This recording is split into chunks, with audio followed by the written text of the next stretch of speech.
नमस्कार। आज आमे भगवत गीतार गोटे बहुत गुरुत्वपूर्ण श्लोक माने प्रथम अध्यायर श्लोक संख्या 44 सेटा उपरे टिके गभीर भावे कथा हेबा। हाँ नमस्कार। ए श्लोकटा अर्जुनଙ୍କ मनर अवस्था आउ तांको भितरे चलीथिबा नैतिक द्वंद्व को बहुत भल भाबरे देखाए। एकदम आम पाखरे जो सूत्र अछि सेथनु जणा पडुछि केमिति अर्जुन सेतबेले युद्ध क्षेत्र रे थाइबी माने केते गभीर कथा सब भाबुचंती। हाँ विशेष करी सेही कुलधर्म नाश हेबार जो भय आउ तार परिणाम विषय रे आज आमे सेटा को ही टिके भल करी बुझिबाकू चेष्टा करिबा।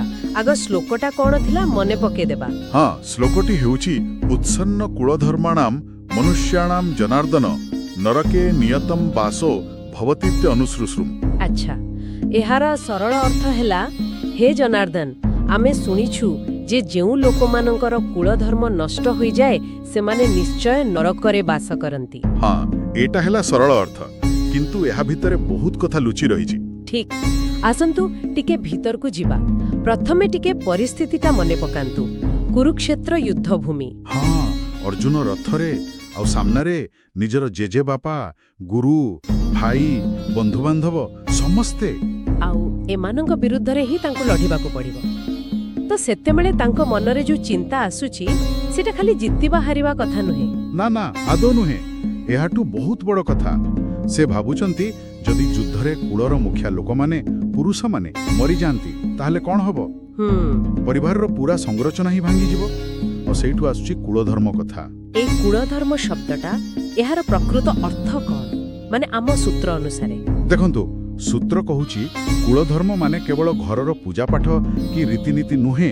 यह हेउची गोटे परिवार गोटे वंशर जो स्थापित धार्मिक परंपरा अछि। अच्छा जो कर्तव्यबोध अछि जो नीति नियम अछि से सबुर मिश्रण यह पूरा सामाजिक श्रृंखला रक्षा करिबारे साहाय्य करे। तेबे अर्जुन भाबुचंती जे युद्ध हेले एही परंपरा सब लोप पाई जिवो। एकदम तांकर मूल भय सेटा जदि कुलधर्म नष्ट हुए तेबे आगामी पीढ़ी माने पिला माने से माने धर्म संस्कार कर्तव्य ए सबटु दूरेई दिबे। आउ तापरे आउ कोन समाज रे अधर्म बढ़िबो अराजकता सृष्टि हेबो एईटा तांकर आशंका।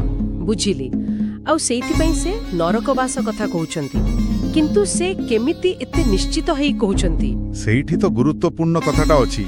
से कहउचंती इति अनुशिश्रुषु। हां एपरि आम्भे माने सुनी अछु। हां माने से निज मनरु ए कथा कहउनांती। से कहउचंती जे एमिति शास्त्र रे लेखा अछि बा परंपरा रु ए कथा सुना जाय।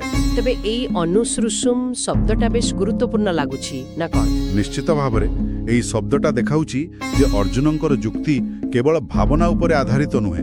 से एक शास्त्रीय बा पारंपरिक आधार देबाकू चेष्टा करूछंती। माने से निजर युद्ध न करिवार इच्छा को गोटे वैधता देबाकू चाहुचंती। हां एक प्रकारे कहि परिबा।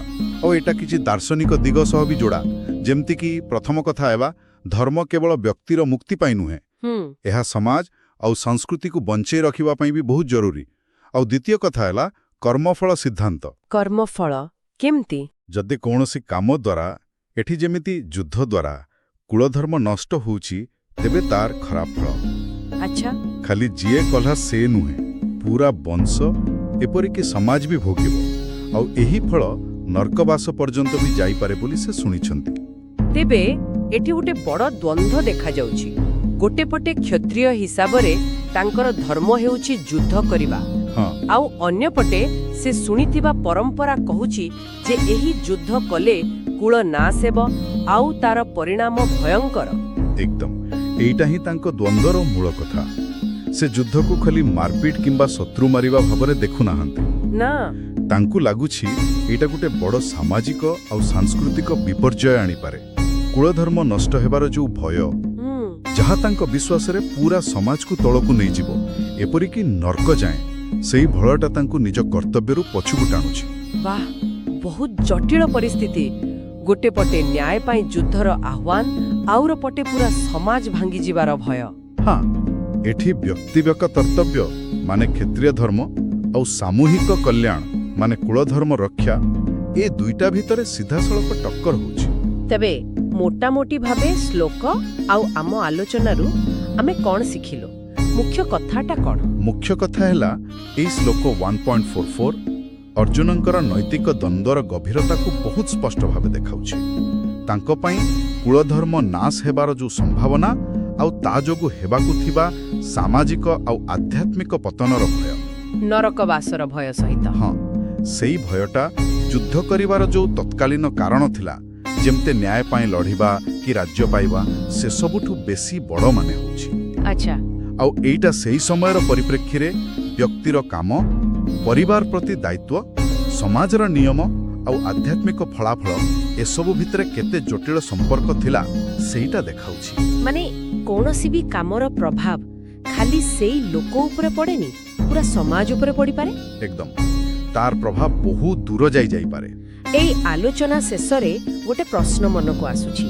ଏ ଯୋଉ କୁଳଧର୍ମ କଥା ଆମେ କହିଲେ, ମାନେ ସମୂହ ଭାବେ ଧାର୍ମିକ କର୍ତ୍ତବ୍ୟ ପାଳନ କରିବା, ଆଉ ତା ସହିତ ସମାଜର ଭଲ ମନ୍ଦ ଯୋଡ଼ା ହେଇଛି ବୋଲି ଯୋଉ ପୁରୁଣା ଧାରଣା, ସେଇଟା ଆଜିର ଦିନରେ କେତେ ଦୂର ଠିକ୍ ଲାଗୁଛି?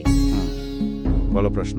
ବିଶେଷ କରି ଏବେ ଯେତେବେଳେ ଆମେ ବ୍ୟକ୍ତିର ସ୍ୱାଧୀନତା ଆଉ ନିଜ ଦାୟିତ୍ୱ କଥା ବେଶୀ କହୁଛେ, ସାମୁଦାୟିକ ପରମ୍ପରା ବା କର୍ତ୍ତବ୍ୟ ତୁଳନାରେ। ହଁ, ଏବେ ତ ଇଣ୍ଡିଭିଜୁଆଲ ରାଇଟ୍ସ କଥା ବେଶୀ। ତ ସେତେବେଳେ ଏଇ ପୁରୁଣା ଚିନ୍ତାଧାରା ଆମର ଆଜିର ଭାବନା ସହ କେମିତି ମିଶୁଛି ନା ଏହାକୁ ଚ୍ୟାଲେଞ୍ଜ କରୁଛି, ଏଟା ନିଶ୍ଚୟ ଭାବିବା କଥା। ନିଶ୍ଚୟ, ଏହା ଉପରେ ଆହୁରି ଚିନ୍ତା କରାଯାଇପାରେ।